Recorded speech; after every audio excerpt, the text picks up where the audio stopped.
अनमोल वचन।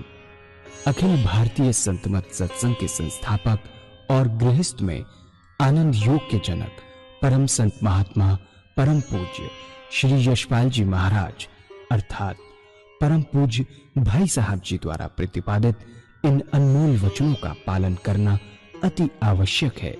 ये वचन हमारी गृहस्थ आध्यात्मिक साधना के लिए मूलभूत सिद्धांत हैं, जो इस प्रकार हैं।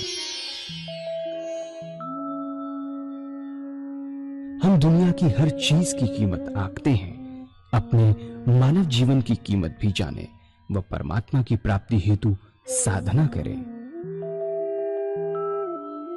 मनुष्य योनि एक उपहार है, इसीलिए परमात्मा को धन्यवाद देते हुए आधा घंटा प्रातःकाल, आधा घंटा सायंकाल पूजा अवश्य करें।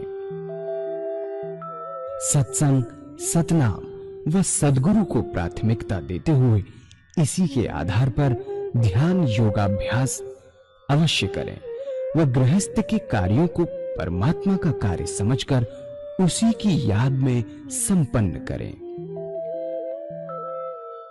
हर समय ये ध्यान रहे कि गुरु कृपा द्वारा परमात्मा की पवित्र सत्ता का हमारी आत्मा में वास है, अतः मन में निरंतर अपने इष्ट देव का जाप करें। मान सम्मान की इच्छा न करें व अपमान से दुखी न हो।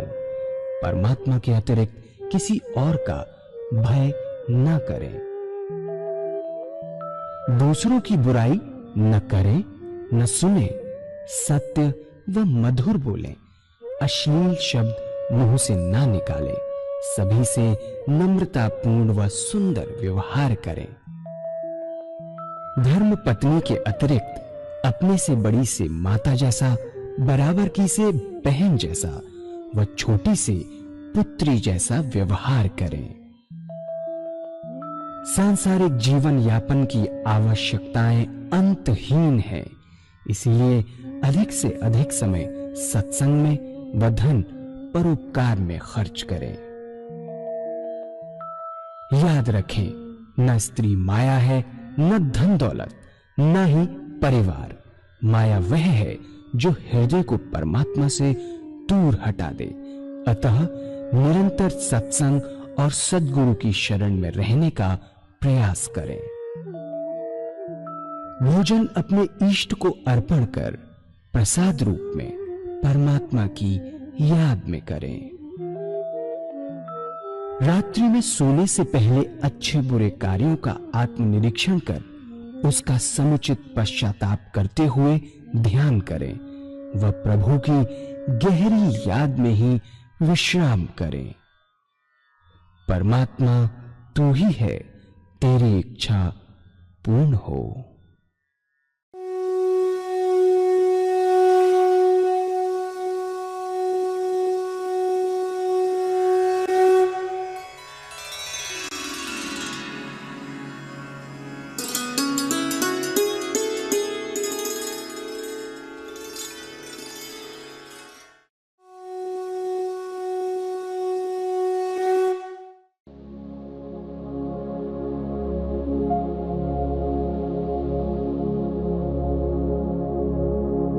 जय सद्गुरुदेव जय पद शरणं श्रेयस्वरूप चरणों शरणं। जय सद्गुरुदेव जय पद शरणं श्रेयस। करोड़ पीछे एक तो नजर आते हैं, जैसे महात्मा बुद्ध जो गृहस्थी थे, संसार छोड़कर चले गए और ईश्वर को प्राप्त किया, लेकिन 1000 पीछे 999 असफल होते हैं। न उनकी दुनिया रहती है न दीन। ऐसी बहुत से केसेस, घटनाएं इस सेवक के सामने आए, सब में असफलता, न इधर का रहा न उधर का। सर्विस छोड़ी, बच्चे छोड़े, कुछ ना कर पाया, बर्बाद हो गया। तो जिन्होंने गृहस्थ आश्रम में पदार्पण कर लिया है, उन्हें 1000 बार सोचना चाहिए कि उनके लिए रास्ता नहीं है। जो बाल ब्रह्मचारी है और जिनका संस्कार जन्म से ही बहुत ऊंचा है, उनकी बात तो अलग है। उनके लिए तो सन्यास से बढ़कर कोई दूसरा रास्ता नहीं होगा। ऐसा व्यक्ति इस रास्ते में बहुत चमकेगा और करोड़ों का भला करेगा। पर हमारी धारणा ऐसी हो गई है कि हमारे पास कोई रास्ता नहीं। बहुतों की ये धारणा है, और बहुतों की ये धारणा है कि 55 से 58 साल तक तो अपना काम करें, 58 साल के बाद जब रिटायर हो जाएंगे तब भगवान का नाम लेंगे। बहुत बड़ी भूल है। 58 साल के बाद रिटायर हो जाने पर कुछ नहीं होता।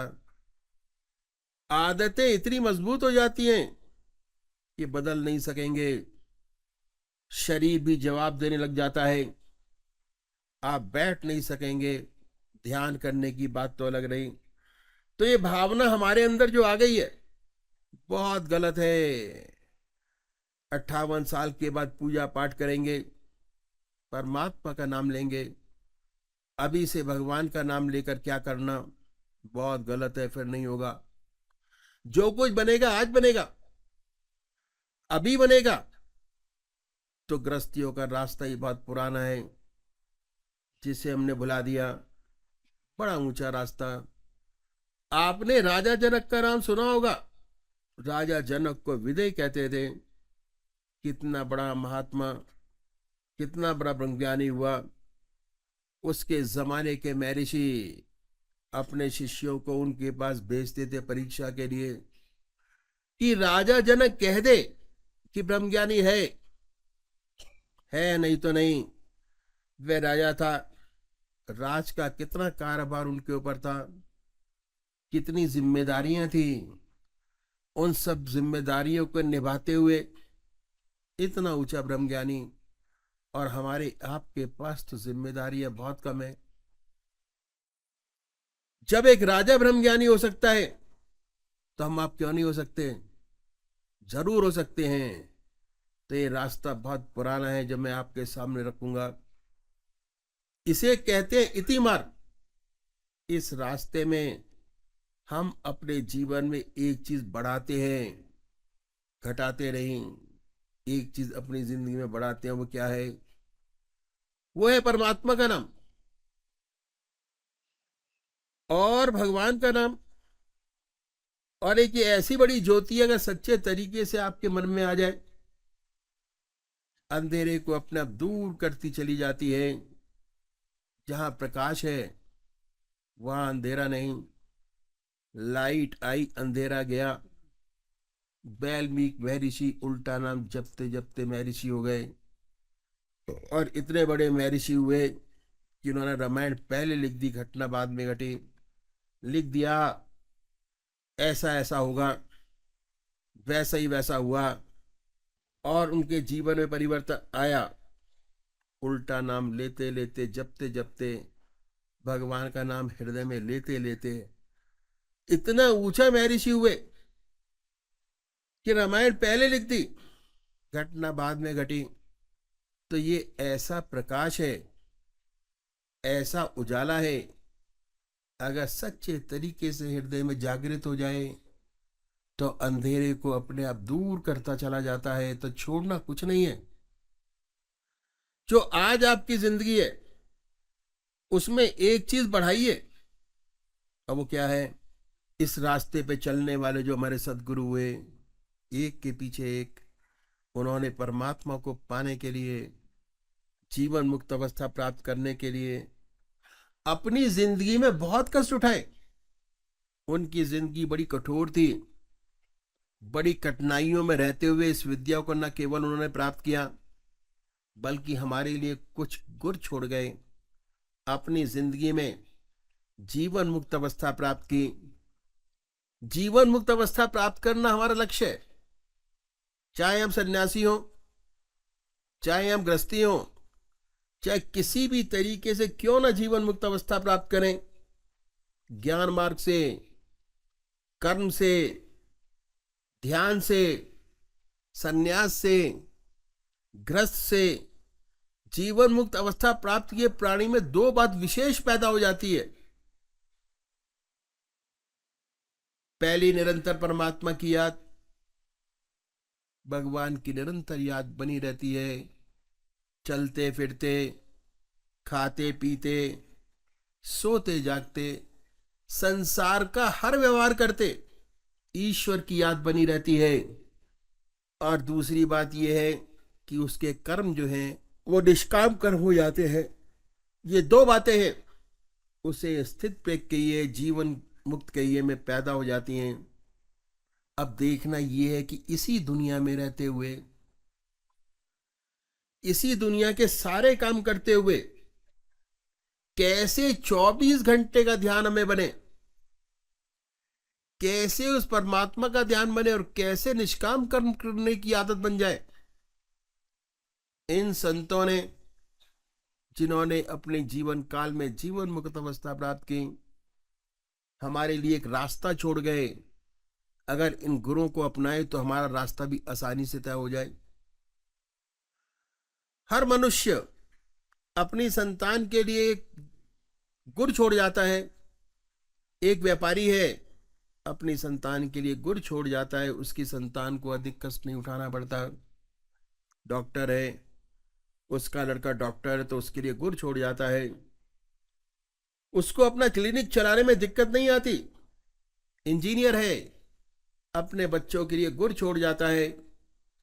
इस तरह जो हमारे सिलसिले के सदगुरु हुए, ये कुछ गुर छोड़ गए कि कैसे इस रास्ते को आसानी से तय करें, कैसे आसानी से 24 घंटे का ध्यान प्राप्त हो, कैसे आसानी से सच्ची निष्काम कर्मता प्राप्त हो। मैं इन गुरुओं को आपके सामने रखूंगा, बल्कि इन गुरुओं को दोहराया करता हूं। यदि आपको अच्छा लगे तो आप भी अपनाएं। अगर अपनाएंगे तो आपको विशेष लाभ होगा।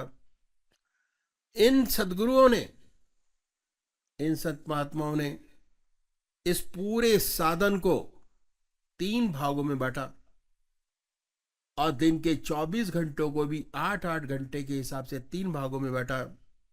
साधन का पहला स्टेप पूरा कर लेने से 24 में से 8 घंटे आपके अपने हो जाएंगे। साधन का दूसरा स्टेप पूरा कर लेने से 16 घंटे आपके अपने हो जाएंगे। और साधन का तीसरा स्टेप करने से निरंतर 24 घंटे आपको ईश्वर का ध्यान बना रहेगा और सच्ची निष्काम कर्मता आपको प्राप्त होगी। अभी आपके सामने में साधन की पहली सीढ़ी रखूंगा, जिसमें 8 घंटे आपके अपने आराम से बनाए जा सकते हैं। पहली बात इन संतों ने बताई कि परमात्मा ने बड़ी असीम दया कृपा कर हमको मनुष्य योनि प्रदान की है। यह सबसे बड़ी देन है उसकी जो हमें प्राप्त है। मनुष्य योनि एक ऐसी योनि है जिसमें परमात्मा ने विवेक बुद्धि दी है, कर्म करने की स्वाधीनता दी है। बाकी 84 लाख योनियां भोग योनियां हैं। बड़ी दया कृपा कर हमें ईश्वर ने मौका दिया और हमें इस अवसर का पूरा पूरा लाभ उठाना चाहिए। कहा है, बड़े भाग्य मानुष तन पावा, सुर दुर्लभ सद ग्रंथन गावा, साधन धाम मोक्ष कर द्वारा, बाय न जहीं पर लोक सवारा। ऐसी मनुष्यों ने जो बड़े भाग से मिली है, जिसके लिए देवता भी तरसते हैं, क्योंकि मनुष्य योनि एक ऐसा साधन का क्षेत्र और मोक्ष का दरवाजा है। इसमें परमात्मा ने विवेक बुद्धि दी है, कर्म करने का अधिकार दिया है। यदि हम चाहें, प्रतिशील रहें, तो इस परम पिता परमात्मा को प्राप्त कर सकते हैं। ये एक ऐसी योनि है, इसके लिए देवता भी तरसते हैं। तो ऐसा अवसर में ईश्वर ने दिया, हमें इसका पूरा पूरा लाभ उठाना चाहिए। जितने संत महात्मा हुए, जितने धर्म हुए, जितने पंथ हुए, सब ने इस मनुष्य योनि की भूरी भूरी प्रशंसा की है। कबीरदास जी ने कहा है कि कबीरा, हर की भक्ति कर, तज विषया रस चौच, बार बार नहीं पाइए मानस जन्म की मौज। कबीरा हर की भक्ति कर, तज विषया रस चौच, बार बार नहीं पाइए मानस जन्म की मौज। इस सेवक के गुरुदेव कहा करते थे, बड़ा सुंदर कहते थे कि विषय वासना के आनंदी, मिथ्या जन्म बिगाड़, मानस जन्म गरीब ने फिर कर ले हरि से प्यार। ऐसा सुंदर अवसर में परमात्मा ने दिया। हमारे महर्षि ने बताया कि चाहे आप गृहस्थी हो चाहे सन्यासी, आपको आधा घंटा प्रातः संध्या वंदना अवश्य करनी चाहिए और आधा घंटा सायकाल। ये 2 समय निश्चित कर दिए, और कि आधा घंटा सुबह और आधा घंटा सायकाल। हमारे देश में 99% लोग परमात्मा को मानते हैं और अपने किसी न किसी ढंग से परमात्मा की पूजा करते हैं। बहुत से लोग तो आधा घंटे से ज्यादा भी पूजा करते हैं। यदि हम उनसे पूछें कि जो पूजा आप करते हैं इसका क्या लाभ हुआ, तो 4 बात बताने के वे खामोश हो जाते हैं। पहली बात ये कि भाई ईश्वर का नाम लेना अच्छी बात है, हमारे घर में मंदिर है, हमारे दादाजी पूजा करते हैं, हमारे पिताजी पूजा करते हैं, हम करते हैं, और हमारे देखा देखी हमारे बच्चे करते हैं। गॉड फियरिंग है, अच्छा है। और आप इससे ज्यादा क्या चाहते हैं? अगर हम उनसे ये पूछें कि इससे कोई आंतरिक लाभ हुआ, तो ऐसे बहुत कम लोग होंगे जो कहेंगे हुआ। इन संतों ने कहा, हम एक तरीका बतलाते हैं, यदि आप इस तरीके से पूजा करेंगे तो आपको विशेष लाभ होगा। और उन्होंने ऐसा तरीका बताया सर्वसम्मत जिसे हर कोई अपना सके, किसी भी मजहब का मानने वाला हो, किसी भी धर्म का अनुयायी हो, अपने धर्म के मत पर रहकर कर सके। ऐसी बात बतलाई जो मैं आपके सामने रखता हूं। हर संसार में, हर मजहब में 2 प्रकार के व्यक्ति हैं, एक साकार पुजारी और दूसरे निराकार। बहुत पुराने जमाने से चले आ रहे। इनमें आपस में झगड़े भी होते हैं, वाद विवाद भी चलते हैं, और लेकिन आज तक सब होते हुए दोनों को कायम है। बात ऐसी है कि मनुष्य का स्वभाव कुछ ऐसा ही है। किसी को चेहरे से प्यार होता है, किसी को शक्ल से प्यार होता है, किसी को मूर्त से प्यार होता है, किसी को मूर्ति से प्यार होता है, किसी को सूरत से प्यार होता है। जिन्हें शक्ल से प्यार होता है वो है साकार पुजारी, जिन्हें शक्ल से प्यार नहीं होता वे निराकार। संतों ने दोनों के लिए रास्ता बताया कि साकार पुजारी का सबसे बड़ा काम जिंदगी का एक इष्ट का निश्चित करना। इसके लिए आप अपनी आत्मा से पूछिए कि परमात्मा की कौन सी मूर्त आपको सबसे ज्यादा प्यारी लगती है, जिसमें भगवान की सबसे ऊंची भावना डाल सकते हैं, उसे अपनाइए, उसे अपना इष्ट माने, उसी की पूजा करें, उसी का ध्यान करें, उसी को याद करें, उसको बदले नहीं। ऐसा नहीं कि कभी आप राम की पूजा करें, कभी कृष्ण की, कभी मां की। अगर रोज रोज बदलेंगे तो इसका विशेष लाभ आपको नहीं होगा।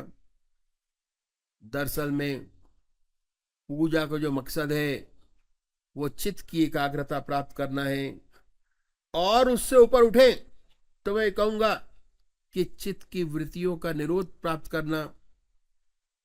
ऐसी हालत जिसमें विचार शून्यता आ जाए, जब भी हो सकता है जब आपका एक ही इष्ट हो। पूजा कैसे करें?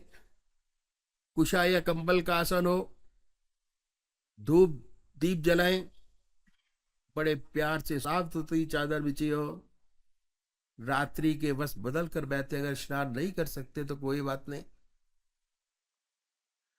मगर स्नान के चक्कर में पूजा ना छोड़ें। अगर स्नान नहीं कर सकते, मुंह हाथ धोकर सुखासन से बैठे, कल्पना करें, काल्पनिक, कि आपका इष्ट सह शरीर आपके सामने विद्यमान है। फिर कोई भक्ति भरा भजन गाइए, तो क्या होगा कि आपकी वैरमुखी विचारों की दुनिया से मन हटकर ईश्वर की तरफ लग जाएगा। और इसके बाद जब आप ध्यान करेंगे तो ध्यान बनेगा। पहले बाहर ध्यान बनाइए अपने सामने कि हमारा इस सह शरीर हमारे सामने विराजमान है, और उस पवित्र मूर्त को हृदय में उतारिए, बड़े प्यार से बैठाइए, इतने प्यार से कि ना कोई दूसरा विचार रह जाए, ना ख्याल। हमारी आत्मा हमको देखती रहती है, बताती रहती है हम क्या सोच रहे हैं। जब मन हट जाए तो फिर प्यार से इसी मूर्ति पर जमाएं। उसके बाद एक समय आएगा, ना कोई दूसरा विचार रहेगा, ना ख्याल। चेतन अवस्था में लौटेंगे तो उसी ध्यान में लौटेंगे, और उस समय आपको बड़ी सुंदर अनुभूति होगी कि आपका हृदय मस्तक अनुपम आनंद से भर गया। जितना मस्तक पे भार था वो हल्का हो गया। ये है पूजा का तरीका जो इन संत महात्माओं ने बताया साकार पुजारियों के लिए। यदि ऐसे पूजा करेंगे उसका विशेष लाभ होगा। चित्त की एकाग्रता प्राप्त होगी, सुषुप्ति की अवस्था प्राप्त होगी, और सुषुप्ति से सहज समाधि में प्रवेश कर जाएंगे।